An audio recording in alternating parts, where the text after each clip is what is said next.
Selamat siang pemirsa, Anda menyaksikan Headline News pukul 14 waktu Indonesia Barat, saya Eva Wondo. Pemirsa, di masa kampanye pemasangan atribut kampanye berupa bendera, spanduk hingga baliho mulai menjamur di sudut-sudut kota.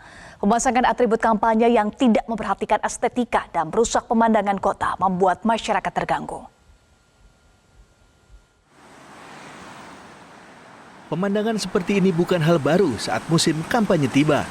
Spanduk, bendera serta baliho ramai terpasang di berbagai lokasi, mulai jalan besar, bahkan hingga sudut permukiman warga. Beragam alat kampanye itu pun tidak jarang terlihat terpasang di pepohonan, trotoar, tiang listrik, hingga pagar jembatan penyeberangan. Tidak sedikit warga yang melewati jalan-jalan ini berpendapat keberadaan alat kampanye tersebut mengganggu keindahan kota. Terlebih, banyak ditemukan baliho dengan ukuran besar, dipasang berjejeran di sudut perempatan jalan. Warga menilai pemasangan baliho yang makin menjamur jelang masa pencoblosan harus diatur dengan baik sehingga tidak merusak estetika kota. Pemirsa, memasuki masa kampanye, banyak sekali baliho-baliho baik dari capres-cawapres maupun dari calon legislatif dari DPR RI, DPRD Provinsi Kota Kabupaten dan juga DPRD RI terpasang di sejumlah sudut-sudut kota. Salah satunya di belakang ini di jembatan penyeberangan orang masif sekali pemasangan baliho dari para caleg. Bagaimana sih tanggapan warga terkait pemasangan baliho dari caleg yang cukup masif ini? Berikut pernyataan warga. Kalau untuk merusak sih enggak ya, tapi tergantung asumsi orang juga sih. Dari kenyamannya, terus pemasangannya di tempatnya sebelah mana. Kalau emang ganggu sih pasti udah ada teguran juga kan dari dulu.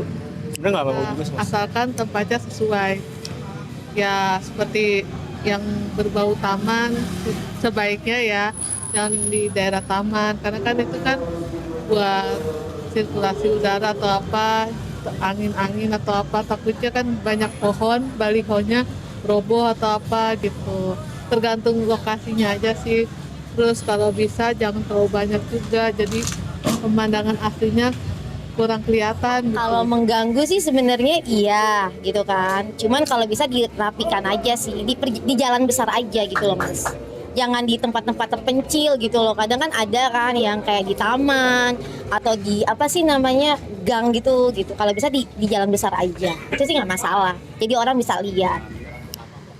Kita sebagai masyarakat juga harus mensukseskan ya yang namanya pemilu.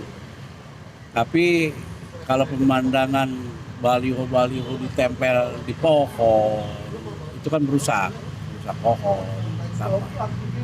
Nah, ke depan mungkin pemerintah harus memikirkan tempat-tempat space-space yang untuk khusus disiapkan untuk baliho-baliho. Gitu, kenapa nggak disediain tempat gitu yang benar-benar harus orang bisa ngelihat di situ. Kayak dulu aja anak sekolah aja pakai mading gitu untuk ada pengumuman segala macam. Nah kita sekarang mana serampangan, orangnya juga nggak jelas, sekarang di tengah jalan, nggak tahu itu juga itu izin atau enggak kan, ya gitu aja sih Mas. Nah, ternyata banyak dari masyarakat yang merasa terganggu dengan pemasangan baliho yang cukup masif ini karena mereka menilai bahwa pemasangan dari baliho para caleg ini merusak estetika dari keindahan kota.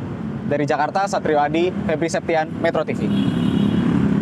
Jelajahi cara baru mendapatkan informasi. Download Metro TV Extend sekarang.